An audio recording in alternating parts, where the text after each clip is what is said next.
దెబ్బ పడితే గాని దేవునికి లోబడవా. అందుకే దెబ్బలు తగులుతున్నాయి కొంతమందికి, పెద్ద దెబ్బలు తగులుతాయి, జాగ్రత్త. ఆల్ ఆఫ్ షడన్లో నీ ఉద్యోగం పోవటం, నీకు ఒక భయంకరమైన రోగం డయాగ్నోస్ అవ్వటం, నీ పరిస్థితిని ఊహించినట్టు కాకుండా తారుమారైపోవటం చూసినప్పుడు అప్పుడు దేవా, అప్పుడు వస్తాడు దేవుడు కావాలి. అప్పుడు దేవుడు కావాలి.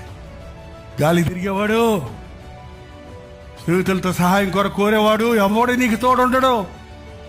ఎవ్వడు ఈ లోకంలో నీకు సహాయం చేయలేని పరిస్థితులు వస్తాయి. ఎవ్వరు నిన్ను ఏమీ ఏం మేలు చేయలేని స్థితులు వస్తాయి. కాడికి అలవాటు లేని కోడె దెబ్బలకు లోబడినట్లు నేను శిక్షకు సరే సరే సరే నీ కాడి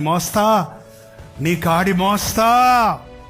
దేవుడు ప్రేమించిన కుటుంబాలకి, దేవుడు ప్రేమించిన కుటుంబాల్లో పుట్టిన బిడ్డలకి యవనస్తులు చూడండి, 1 గంట మీటింగ్కి 2 గంటల మీటింగ్కి వస్తారు, 3 గంటల మీటింగ్కి వస్తారు. వాళ్ళు మీరు కనుక మారకపోయి ఉంటే, మీరు తాగుబోతులే అంటే వాళ్ళ బతుకులు ఎట్టుండేవి తెలియదు, వాడు అడుగుతుంటుండే వాళ్ళేమో.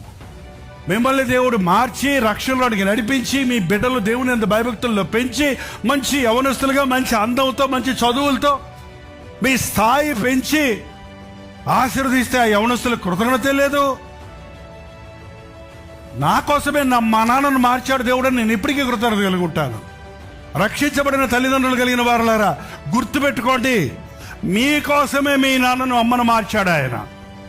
నిన్ను ప్రేమించాడు ఎఫ్రాయిముగా. నీ పట్ల ఆయనకు అనేక ఉద్దేశాలు ఉన్నాయి. ఎంతకాలం తిరుగుతావు గాలికి, ఎంతకాలం ప్రయాసపడతావు లోకం వాటి కొరకు.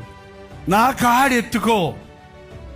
పాపపు కాడి భయంకరమైనది, నా కాడి సులువైనది, అది లఘువైనది. నా కాడి ఎత్తుకొని నా యొద్ద నేర్చుకో అంటున్నాడు ప్రభువు.